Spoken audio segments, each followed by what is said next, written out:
Good morning, dear students.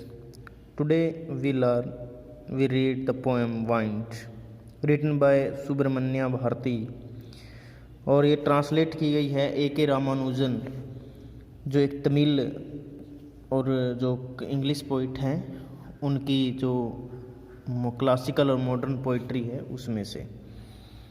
और ये जो पोएम है ये जो हमारी स्वतंत्रता है, जब हमारा जो भारत देश है वो आज़ाद हुआ था उससे पहले के समय की है। तो जो इस पोएम में वाइंड का जो फोर्स है या वाइंड की जो अदृश्य ताकत है जो हमें दिखाई नहीं देती उसके बारे में बताया गया है कि जब एक वाइंड यानी विंड जो बहती है, विंड क्या होती है? बहती हुई पवन, यानी कि जब वो चलती है तो क्या होता है? बहुत सा विनाश हो जाता है, यानी बहुत सा विनाश वो लेकर आती है। How can we make friends with it, और हम उसको मित्र कैसे बना सकते हैं, इस पोएम में हम वही पढ़ेंगे। तो कवि कहता है इसमें, जो सुब्रमण्य भारती है, वाइंड ये बहती हुई पवन, कम सॉफ्टली, आप धीरे से आइए। Don't break the shutters of the windows, खिड़की के जो दरवाजे हैं आप उनको मत तोड़िए। डोंट स्कैटर द पेपर्स, आप जो कागज़ हैं उनको मत मतलब स्कैटर होता है एक प्रकार से बिखेरना, फड़फड़ाना, यानी कि मत बिखेरिए। Don't throw down the books on the shelf, जो दरवाज़ों पर जो पुस्तकें रखी हैं आप उनको भी इधर उधर मत फेंकें। There look what you did, you threw them all down, देखो आपने जो भी चीज़ें जहाँ रखी थी वहाँ से उनको नीचे गिरा दिया है। You tore the page of the books, आपने जो बुक्स हैं, जो पुस्तकें हैं, उनके पेजेस को यानी कागज़ों को उखाड़ दिया है, फाड़ दिया है। टोर होता है फाड़ना। यू ब्राउट रेन अगेन, और जब तुम दोबारा से वापस आते हो तो क्या लेकर आते हो? बारिश लेकर आते हो। रेन होता है बारिश। You are very clever at poking fun at weakling, यानी जो कमज़ोर और असहाय लोग हैं आप उनको क्या कर देते हो? आप उनके साथ बहुत बड़ी चतुराई से मजाक करते हो।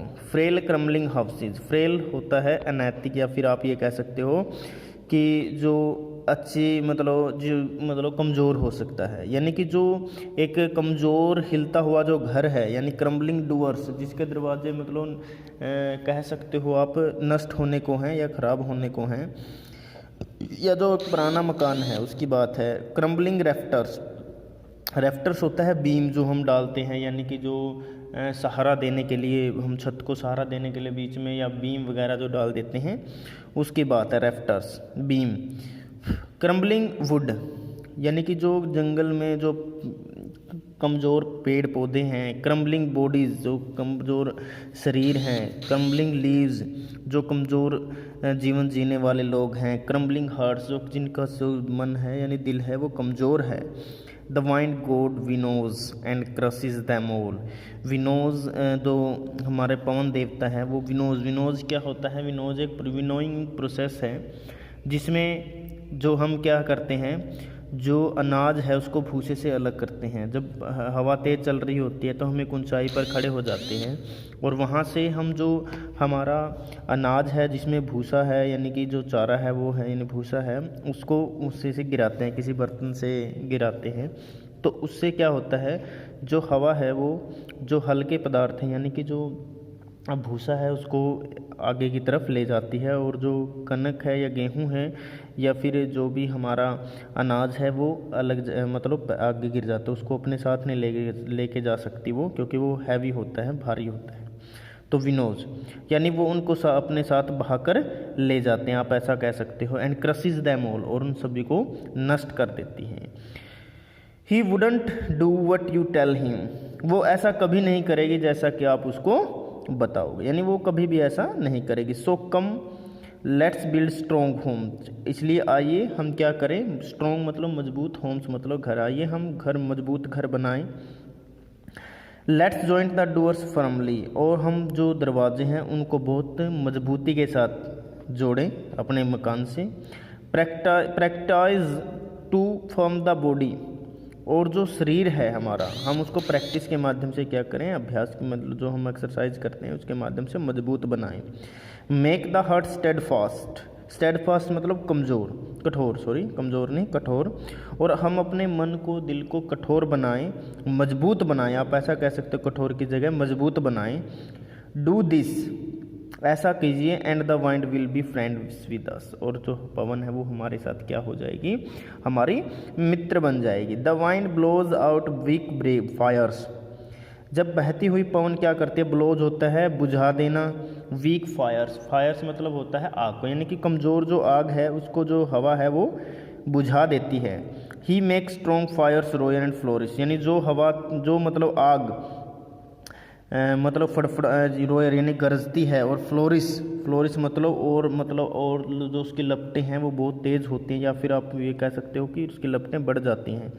स्ट्रॉन्ग फायर्स यानी कि वो उसका साथ उसको और भी मजबूत बना देती है, जो भी आग यानी कि दहकती है या फिर तेज़ी से जलती है वो। His friends is good, his friendship is good, पवन की जो फ्रेंडशिप है या विंड की जो मित्रता है वो बहुत अच्छी है। He praise him every day, we praise him every day, हम उसको क्या करते हैं, हम उसकी प्रशंसा करते हैं। या फिर आप कह सकते हो कि जो कमज़ोर हैं उन लोगों को जो विंड है वो क्या करती है, एक प्रकार से उनको दबा देती है, उनको डिस्ट्रक्ट कर देती है, डिस्ट्रॉय कर देती है। लेकिन जब आप मजबूती से यानी कि स्ट्रॉन्गफुलनेस से आप उसको जब उसका सामना करोगे या उसके साथ मित्रता करोगे तो वो आपको आगे की तरफ लेके जाएगी, न कि पीछे की तरफ। मैं आशा करता हूँ आपको समझ में आई होगी पोएम वाइंड। और इसमें क्या है कि आपको अपने जीवन से इसको जोड़कर देखना है, अपने अपने इरादों को वाइंड के साथ जैसे मजबूती के साथ रखना है, ताकि जो पवन आए या फिर आपको जो कोई मोटिवेट करे आप उसके साथ अपना जो उद्देश्य है, लक्ष्य है, उसको भी प्राप्त करें। और इसमें आप सभी ने क्या करना है, जो हमारी विंड पोएम है उसका जो ये आपका वर्ड मीनिंग है ये राइट डाउन करने हैं। साथ के साथ जो मैं ग्लोसरी है वो दिखा रहा हूँ वो भी आपने राइट डाउन करनी है। ये जो यहाँ पर पिक में दिखाया गया है ये आपकी विनोइंग प्रोसेस है जो मैंने बताई थी, ठीक है। तो इसमें आप कैसे करते हो, आपने देखा भी होगा अपने गांव में, अपने घर में किसी को एक ऊंचाई पर खड़े होकर या फिर ऊंचाई पर अनाज को ले जाकर, जिसमें जो हमारी अशुद्धियां हैं उसको रखा हुआ है, जिसमें काफ्स है, उसको क्या करते हैं वो हवा के माध्यम से काप्स को अलग आगे की तरफ कर देते हैं और अनाज पीछे की तरफ रह जाता है। इससे क्या होता है, हमारा जो अनाज है वो भूसे से अलग हो जाता है और हम उसको अच्छे से फिर यूज कर लेते हैं। तो मैं आशा करता हूँ कि आपको जो बात बताई गई है इसको समझ में आई होगी। और साथ के साथ जो क्वेश्चन आंसर हैं इनके आंसर की मैं कल प्रोवाइड करवा दूँगा आंसर्स, और आपने इन सभी को लिख लेना है। Have a good day, see you in the next class.